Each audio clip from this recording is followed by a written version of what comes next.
Welcome to Dweller of the Dark. We are a channel honoring the yellowed and blackened bones of many prominent authors. We'll be digging up several obscure, strange, and forgotten authors who influenced many of the great horror, science fiction, and fantasy writers today. Comment below if you like. If you have authors that you'd like to see recognized, list them in the comments or contact our author page. Subscribe for more tales of the horrifying, obscure, strange, and forgotten. We'll have quite a collection climbing out of the tombs. If you like any of our tales, hit the like button below. Authors, always looking for fresh blood. Contact us anytime. You can find us on our official website, Dweller of the Dark. On Facebook, Jeffrey LeBlanc Horror Writer. You can find our books on Amazon. You can follow us on Twitter and Instagram at Dweller of the Dark. Joseph Payne Brennan was an American writer and poet of fantasy and horror fiction. Born in Bridgeport, Connecticut, Brennan lived most of his life in New Haven, Connecticut. He worked as an acquisitions assistant at the Sterling Memorial Library of Yale University for over 40 years. Brennan published several hundred short stories. Estimates range between 400 and 500, 2 novellas, and reputedly thousands of poems. Joseph Payne Brennan's stories appeared in over 200 anthologies and have been translated into German, French, Dutch, Italian, and Spanish. Most importantly to horror fans, Brennan was an early bibliographer of the work of H.P. Lovecraft. The Horror at Chilton Castle was published in the 1963 collection Screams at Midnight. The story focuses on a narrator visiting his ancestral homeland. The narrator encounters a caretaker at a pub who provides him with a tour of his ancestral castle. The narrator discovers that his family harbors a dark secret. What is the horrifying secret of Chilton Castle? Will the narrator ever feel safe at home again? The Horror at Chilton Castle by Joseph Payne Brennan.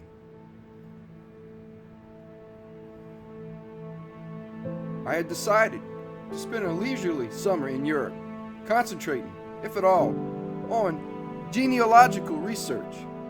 I went first to Ireland, journeying to Kilkenny, where I unearthed a mine of legend and authentic lore concerning my remote Irish ancestors, the O'Brionanes, chiefs of the Oi Duach in the ancient kingdom of Ossory.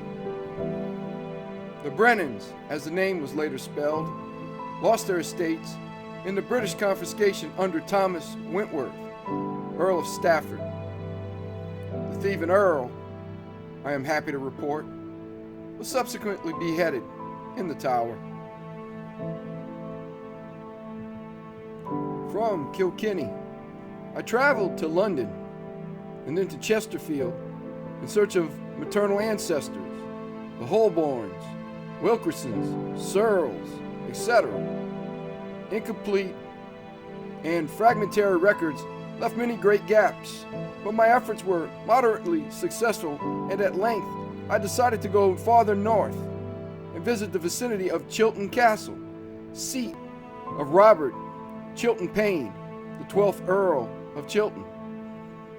My relationship to the Chilton Paynes was a most distant one, and yet there existed a tenuous thread of past connection, and I thought it would amuse me to glimpse the castle.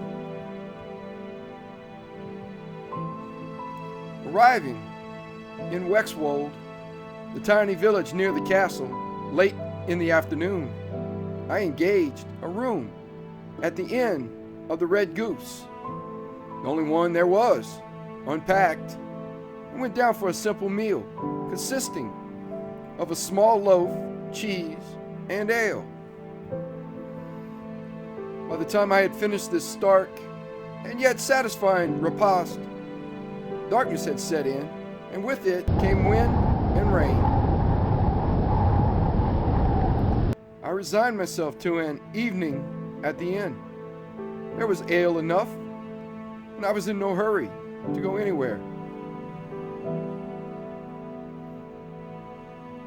After writing a few letters, I went down and ordered a pint of ale. The tap room was almost deserted. The bartender, a stout gentleman who seemed forever on the point of falling asleep, was pleasant but taciturn, and at length I fell to musing on the strange and frightening legend of Chilton Castle. There were variations of the legend, and without doubt, the original tale had been embroidered down through the centuries, but the essential outline of the story concerned a secret room somewhere in the castle. It was said that this room contained a terrifying spectacle which the Chilton Paynes were obliged to keep hidden from the world. Only 3 persons were ever permitted to enter the room: the presiding Earl of Chilton, the Earl's male heir, and one other person designated by the Earl. Ordinarily, this person was the factor of Chilton Castle. The room was entered only once in a generation, within 3 days after the male heir came of age. He was conducted to the secret room by the Earl and the factor. The room was then sealed and never opened again until the heir conducted his own son to the grisly chamber.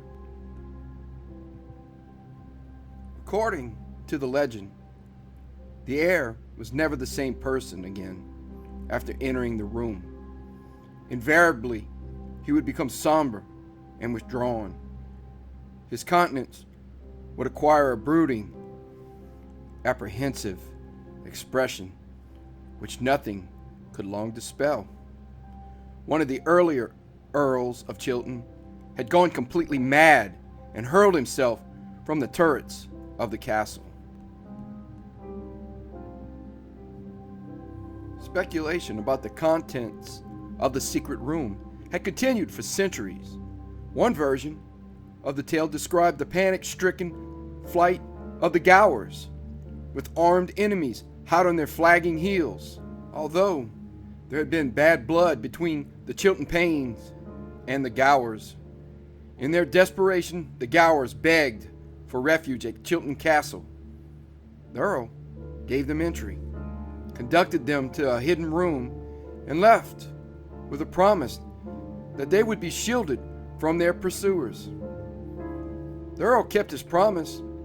The Gowers' enemies were turned away from the castle, their murderous plans unconsummated. The Earl, however, simply left the Gowers in the locked room to starve to death. The chamber was not opened until 30 years later, when the Earl's son finally broke the seal. A fearful sight met his eyes. The Gowers had starved to death slowly, and at the last, judging by the appearance of the mingled skeletons, had turned to cannibalism. Another version of the legend indicated that the secret room had been used by medieval earls as a torture chamber. It was said that the ingenious instruments of pain were yet in the room, and that these lethal apparatuses still clutched the pitiful remains of their final victims, twisted fearfully in their last agonies. A third version mentioned one of the female ancestors of the Chilton Paynes, Lady Susan Glanville, who had reputedly made a pact with the devil. She had been condemned as a witch, but had somehow managed to escape the stake. The date and even the manner of her death were unknown, but in some vague way, the secret room was supposed to be connected with it. As I speculated on these different versions of the gruesome legend, the storm increased in intensity. Rain drummed steadily against the leaded windows of the inn, and now I could occasionally hear the distant mutter of thunder. Glancing at the rain-streaked panes, I shrugged and ordered another pint of ale.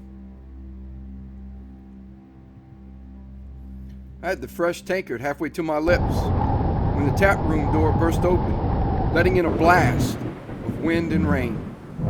The door was shut, and a tall figure, muffled to the ears in a dripping greatcoat, moved to the bar. Removing his cap, he ordered a brandy.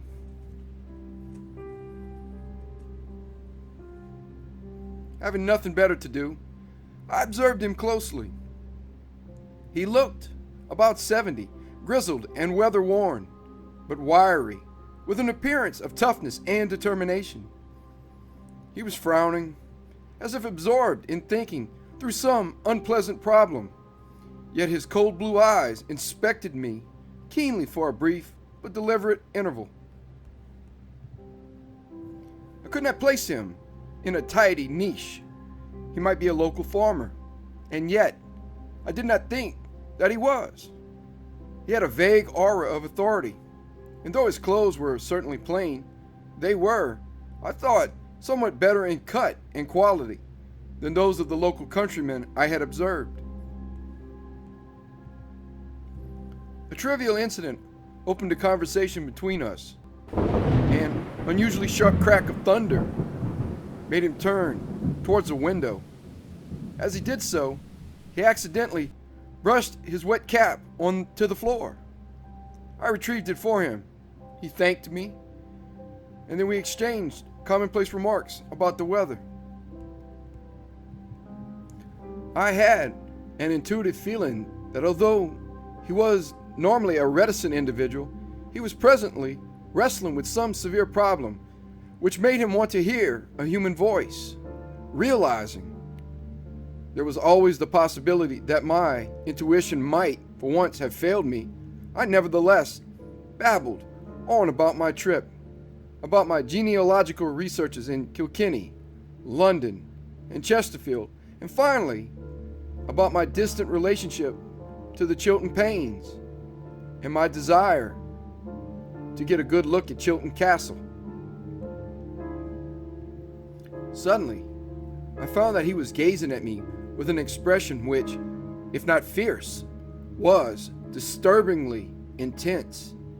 An awkward silence ensued. I coughed, wondering uneasily what I had said to make those cold blue eyes stare at me so fixedly. At length, he became aware of my growing embarrassment. "You must excuse me for staring," he apologized, "but something you said." He hesitated. "Could we perhaps take that table?" He nodded towards a small table which sat half in shadow in the far corner of the room. I agreed, mystified but curious, and we took our drinks to the secluded table.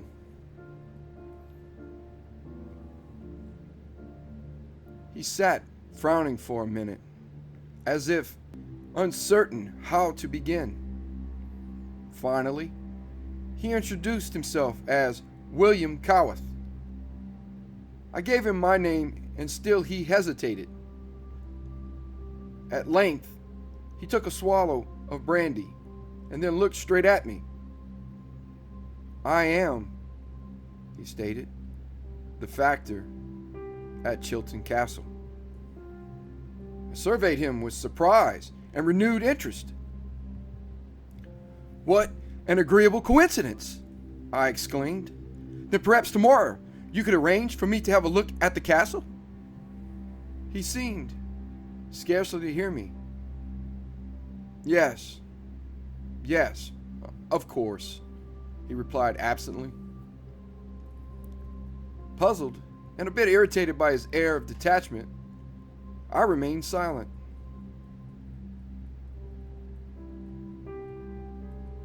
He took a deep breath and then spoke rapidly, running some of his words together. Robert Chilton Payne, the 12th Earl of Chilton, was buried in the family vaults 1 week ago. Frederick, the young heir and now 13th Earl, came of age just 3 days ago. Tonight it is imperative that he be conducted to the secret chamber. I gaped at him in incredulous amazement. For a moment, I had an idea that he had somehow heard my interest in Chilton Castle and was merely pulling my leg for amusement in the belief that I was the greenest of gullible tourists. But there could be no mistaking his deadly seriousness. There was not the faintest suspicion of humor in his eyes. I groped for words. It seemed so strange, so unbelievable. Just before you arrived, I had been thinking about the various legends connected with the secret room. His cold eyes held my own. It is not legend that confronts us. It is fact. A thrill of fear and excitement ran through me. You are going there tonight? He nodded. Tonight, myself, the young Earl, and one other. I stared at him. Ordinarily, he continued, the Earl himself would accompany us. That is the custom. But he is dead. Shortly before he passed away, he instructed me to select someone to go with the young Earl and myself. That person must be male, and preferably of the blood. I took a deep drink of ale and said not a word. He continued, besides the young Earl, there is no one at the castle save his elderly mother, Lady Beatrice Chilton, and an ailing aunt. Who could the Earl have had in mind? I inquired cautiously. The factor frowned. There are some distant male cousins residing in the country. I have an idea, he thought, at least one of them might appear for the obsequies, but not one of them did. That was most unfortunate, I observed. Extremely unfortunate. And I am therefore asking you, as one of the blood, to accompany the young Earl and myself to the secret room tonight. I gulped like a bumpkin. Lightning flashed against the windows, and I could hear rain swishing along the stones outside. When feathers of ice stopped fluttering in my stomach, I managed a reply. But that is, my relationship is so very remote. I am of the blood by courtesy only, you might say. The strain in me is so very diluted. He shrugged. You bear the name, and you possess at least a few drops of the Payne blood. Under the present urgent circumstances, no more is necessary. I am sure that the old Earl would agree with me, could he still speak. You will come? There was no escaping the intensity, the pressure of those cold, blue eyes.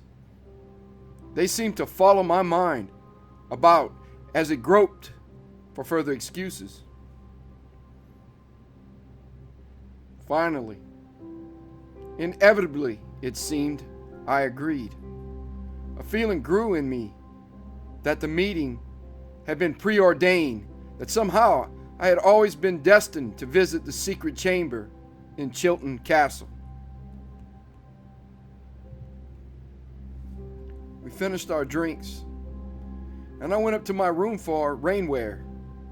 When I descended, suitably attired for the storm, the obese bartender was snoring on his stool, in spite of savage crashes of thunder, which had now become almost incessant.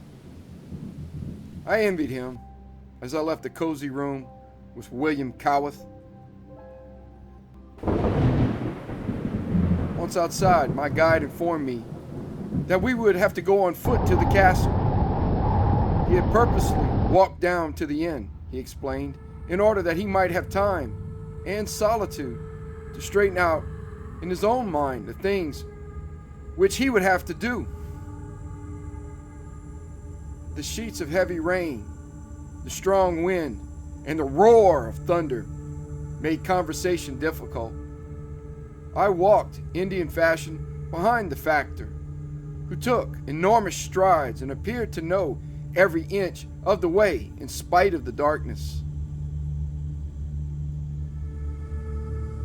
We walked only a short distance down the village street and then struck into a side road, which very soon dwindled to a footpath made slippery and treacherous by the driving rain. Abruptly, the path began to ascend. The footing became more precarious. It was at once necessary to concentrate all one's attention on one's feet. Fortunately, flashes of lightning were frequent. It seemed to me that we had been walking for an hour. Actually, I suppose it was only a few minutes when the factor finally stopped. I found myself standing beside him on a flat, rocky plateau. He pointed up an incline which rose before us. "Chilton Castle," he said. For a moment, I saw nothing in the unrelieved darkness. Then the lightning flashed. Beyond, high battlemented walls, fissured with age, I glimpsed a great, square Norman castle with 4 rectangular corner towers, pierced by narrow window apertures which looked like evil slitted eyes. The huge, weathered pile was half covered by a mantle of ivy which appeared more black than green. "It looks incredibly old," I commented.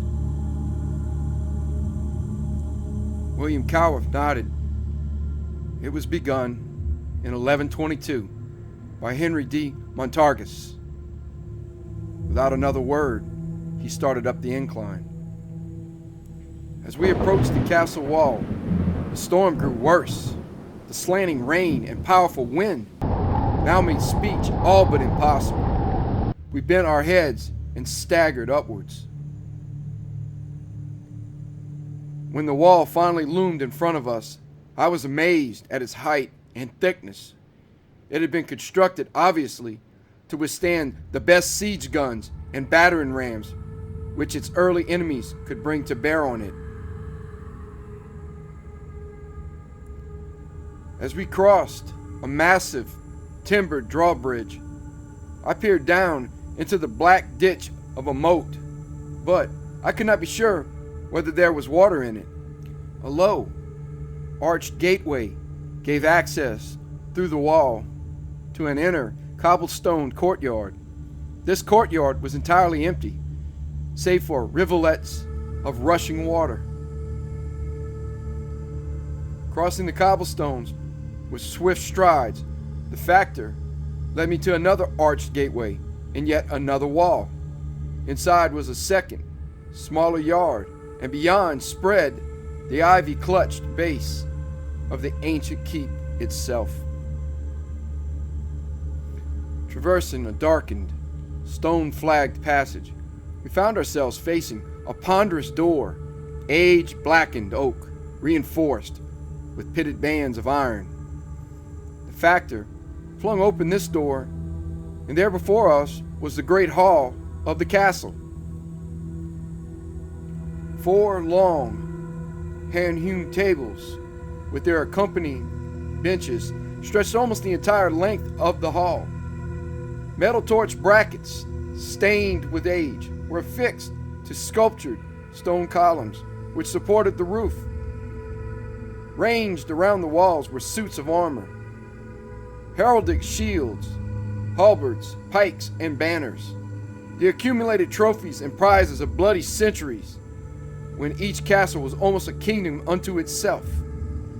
In flickering candlelight, which appeared to be the only illumination, the grim array was eerily impressive. William Cowath waved a hand. The holders of Chilton lived by the sword for many centuries. Walking the length of the great hall, he entered another dim passageway. I followed silently.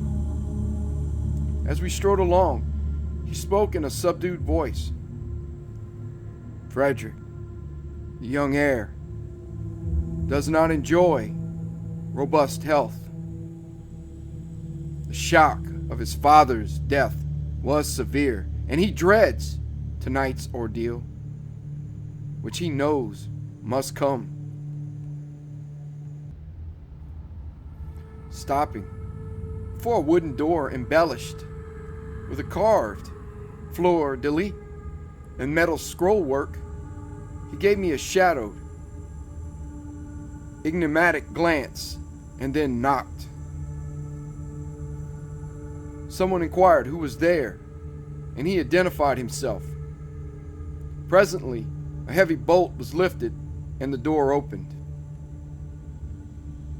If the Chilton Paynes had been stubborn fighters in their day, the warrior blood appeared to have become considerably diluted in the veins of Frederick, the young heir and now 13th Earl. I saw before me a thin, pale-complexioned young man whose dark, sunken eyes looked haunted and fearful. His dress was both theatrical and anachronistic. A dark, green velvet coat and trousers, a green satin waistband, flounces of white lace at neck and wrist. He beckoned us in, as with reluctance, and closed the door. The walls of the small room were entirely covered with tapestries depicting the hunt or medieval battle scenes. A draught of air from a window or other aperture made them undulate constantly. They seemed to have a disturbing life of their own. In one corner of the room, there was an antique canopy bed. In another, a large writing table with an agate lamp.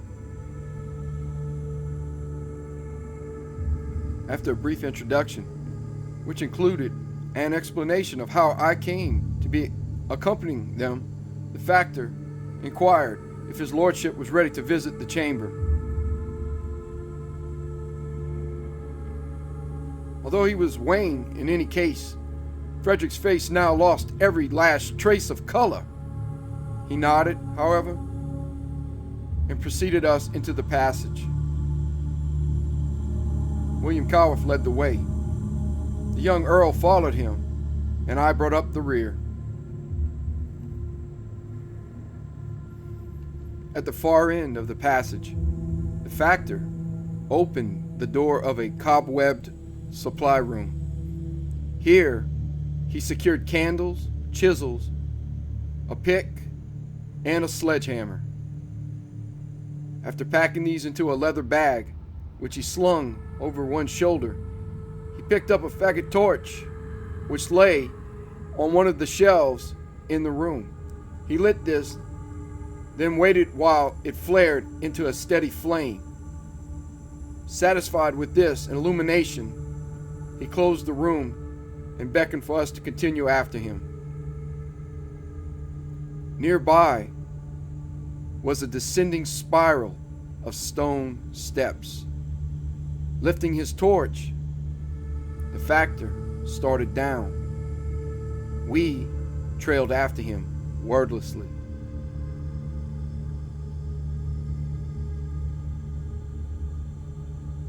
There must have been 50 steps in that long downward spiral. As we descended, the stones became wet and cold. The air, too, grew colder. But the cold was not of the type that refreshes. It was too laden with the smell of mold and dampness. At the bottom of the steps, we faced a tunnel, pitch black and silent. The factor raised his torch. Chilton Castle is Norman, but is said to have been reared over a Saxon ruin. It is believed that the passageways in these depths were constructed by the Saxons.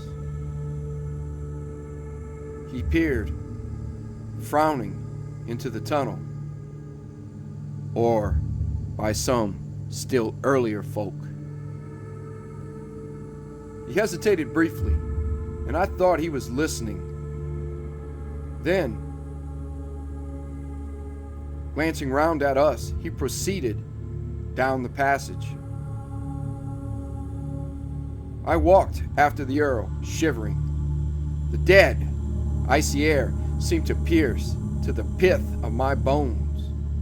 The stones underfoot grew slippery with a film of slime.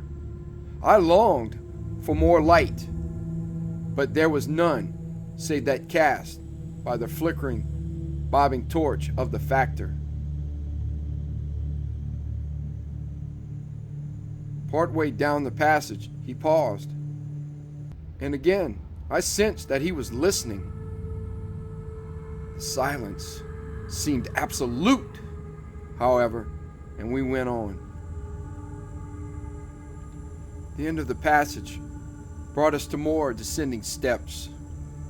We went down some 15 and entered another tunnel, which appeared to have been cut out of the solid rock on which the castle had been reared. White-crusted nitre clung to the walls. The reek of mold was intense. The icy air was fetid with some other odor, which I found peculiarly repellent, though I could not name it.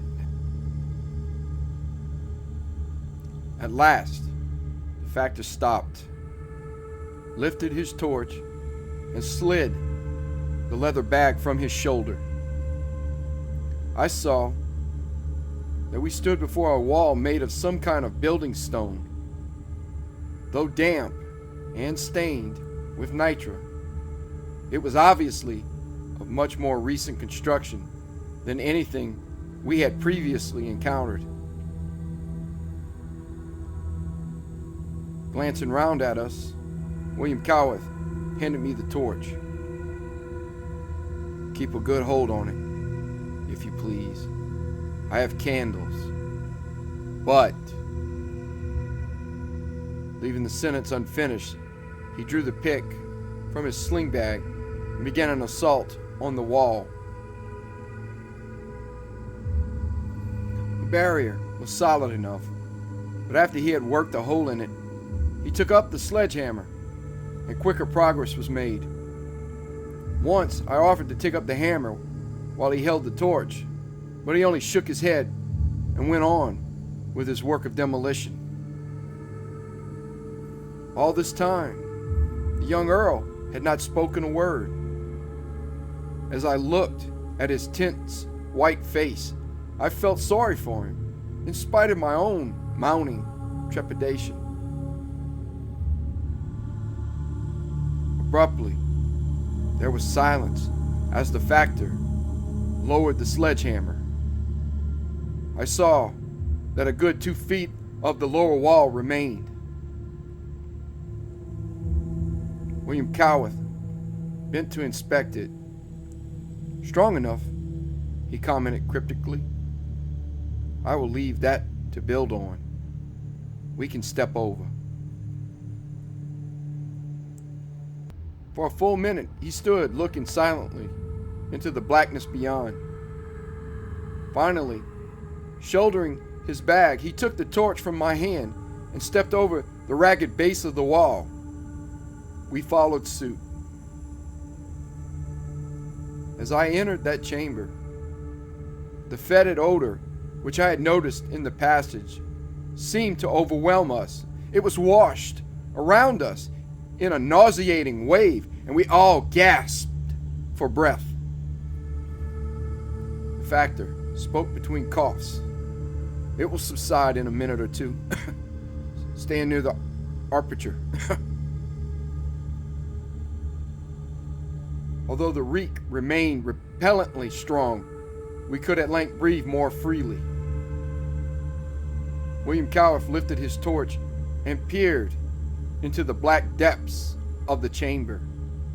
Fearfully, I gazed around his shoulder. There was no sound, and at first I could see nothing but nitre-encrusted walls and wet stone floor. Presently, however, in a far corner, just beyond the flickering halo of the faggot torch, I saw two tiny, fiery spots of red. I tried to convince myself that they were two red jewels, two rubies, shining in the torchlight. But I knew at once, I felt at once, what they were. They were two red eyes, and they were watching us with a fierce, unwavering stare.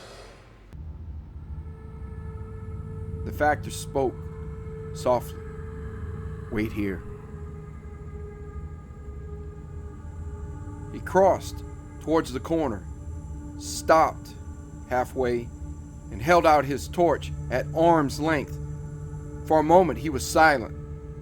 Finally, he emitted a long, shuddering sigh. When he spoke again, his voice had changed. It was only a sepulchral whisper. Come forward, he told us in that strange, hollow voice. I followed Frederick until we stood at either side of the factor. When I saw what crouched on a stone bench in that far corner, I felt sure that I would faint. My heart literally stopped beating for perceptible seconds. The blood left my extremities. I reeled with dizziness. I might have cried out, but my throat would not open. The entity which rested on that stone bench was like something that had crawled up out of hell. Piercing, malignant red eyes proclaimed that it had a terrible life, and yet that life sustained itself in a black, shrunken, half-mummified body which resembled a disinterred corpse. A few moldy rags clung to the cadaver-like frame. Wisps of white hair sprouted out of its ghastly gray-white skull. A red smear or blotch of some sort covered the wizened slit which served it as a mouth. It surveyed us with a malignancy which was beyond anything merely human. It was impossible to stare back into those monstrous red eyes. They were so inexpressibly evil. One felt that one's soul would be consumed in the fires of their malevolence.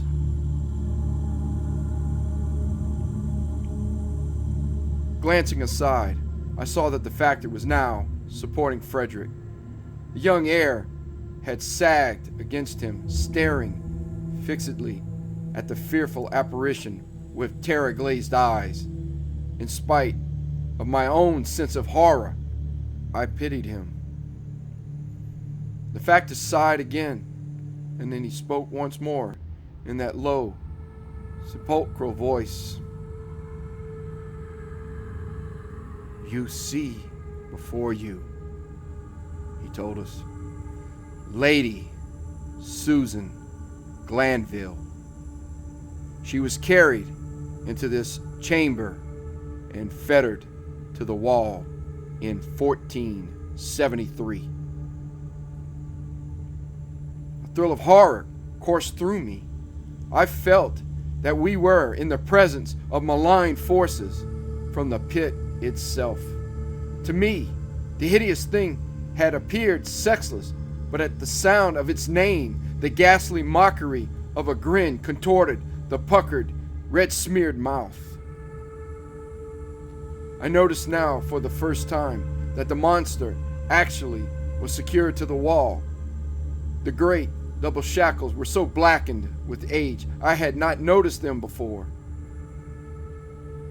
The factor went on, as if he spoke by rote. Lady Glanville was a maternal ancestor of the Chilton Paynes. She had commerce with the devil. She was condemned as a witch, but escaped the stake. Finally, her own people forcibly overcame her. She was brought in here, fettered, and left to die. He was silent a moment and then continued. It was too late. She had already made a pact with the powers of darkness. It was an unspeakably evil thing, and it has condemned her issue to a life of torment and nightmare, a lifetime of terror and dread. He swung his torch towards the blackened, red-eyed thing. She was a beauty once. She hated death. She feared death. And so, she finally bartered her own immortal soul and the bodies of her issue for eternal earthly life. I heard his voice as in a nightmare. It seemed to be coming from an infinite distance. He went on. The consequences of breaking the pact are too terrible to describe.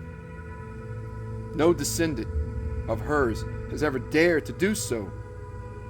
Once the forfeit is known, and so she has bided here for these nearly 500 years.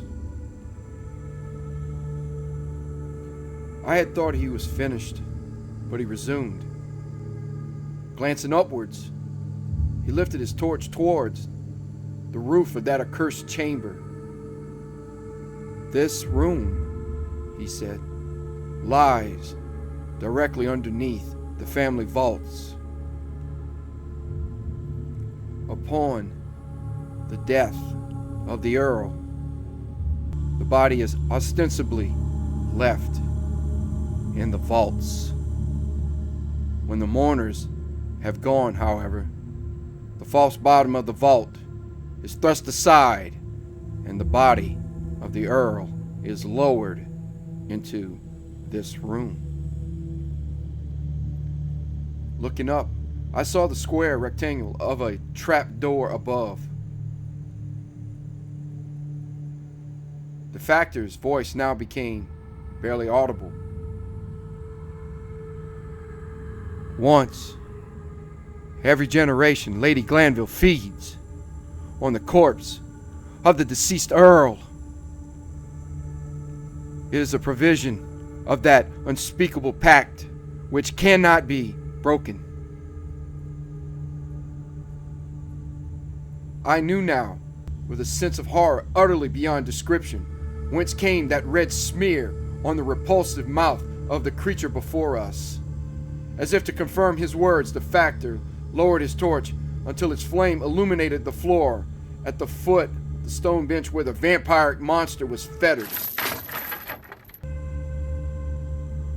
Strewn about the floor were the scattered bones and skull of an adult male, red with fresh blood.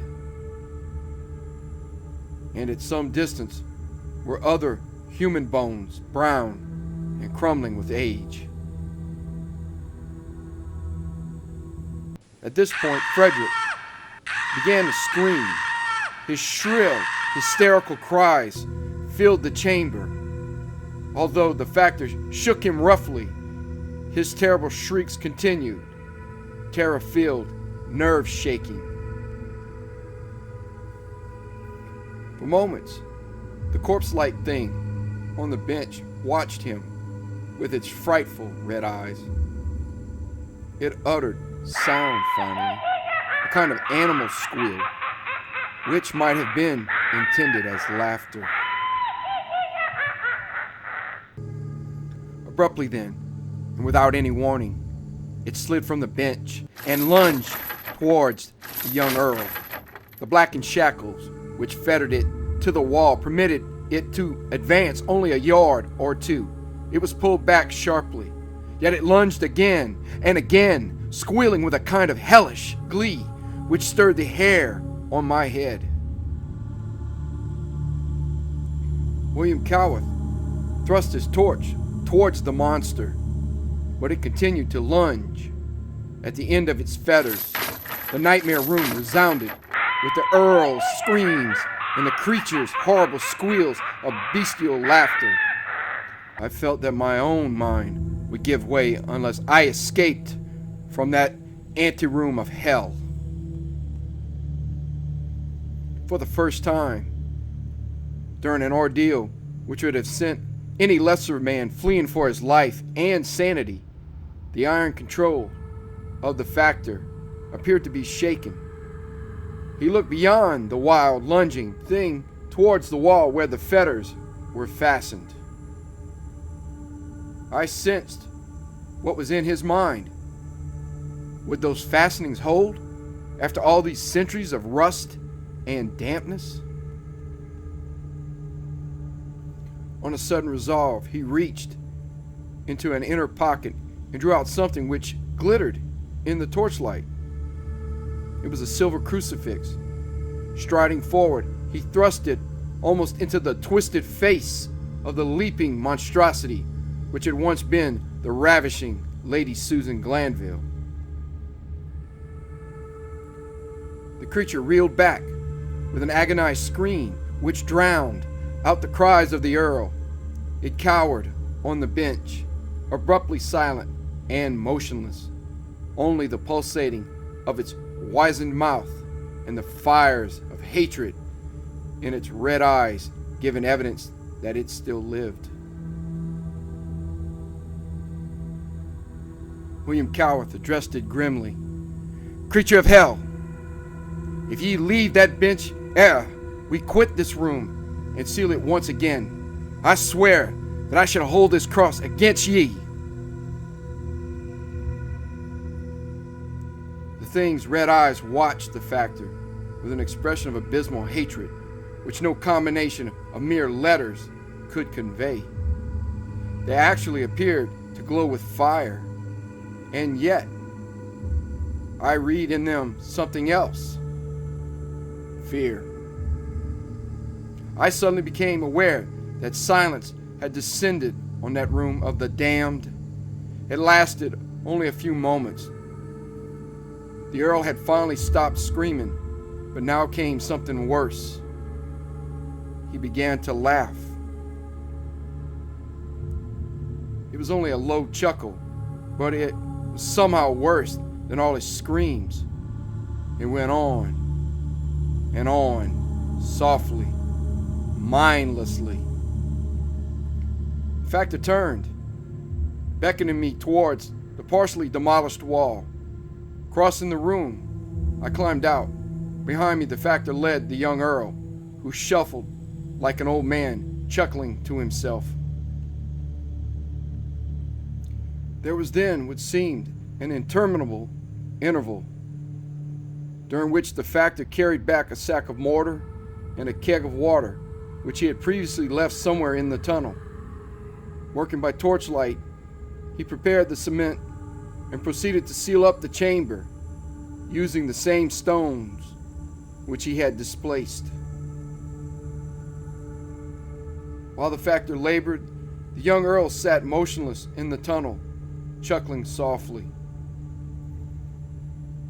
There was silence from within. Once only, I heard the thing's fetters clank against the stone. At last the factor finished and led us back through those nitrous-stained passageways and up the icy stairs. The earl could scarcely ascend. With difficulty, the factor supported him from step to step. Back in his tapestry-paneled chamber, Frederick sat on his canopy bed and stared at the floor, laughing quietly. With horror, I noticed that his black hair had actually turned gray. After persuading him to drink a glass of liquid, which I had no doubt contained a heavy dose of sedative, the factor managed to get him stretched out on the bed.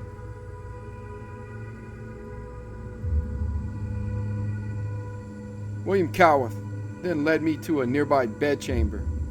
My impulse was to rush from that hellish pile without delay, but the storm still raged, and I was by no means sure I could find my way back to the village without a guide. The factor shook his head sadly. I fear his lordship is doomed to an early death. He was never strong, and tonight's events may have deranged his mind, may have weakened him beyond hope of recovery. I expressed my sympathy and horror. The factor's cold blue eyes held my own. It may be, he said, that in the event of the young earl's death, you yourself might be considered, he hesitated, might be considered, he finally concluded, as one somewhat in line of succession. I wanted to hear no more. I gave him a curt good night, bolted the door after him, and tried, quite unsuccessfully, to salvage a few minutes' sleep. But sleep would not come. I had feverish visions of that red-eyed thing in the sealed chamber, escaping its fetters, breaking through the wall and crawling up those icy, slime-covered stairs. Even before dawn, I softly unbolted my door and, like a marauding thief, crept shivering through the cold passageways and the great deserted hall of the castle. Crossing the cobbled courtyards and the black moat, I scrambled down the incline towards the village. Long before noon, I was well on my way to London. Luck was with me. The next day, I was on a boat bound for the Atlantic run. I shall never return to England. I intend always to keep Chilton Castle and its permanent occupant at least an ocean away.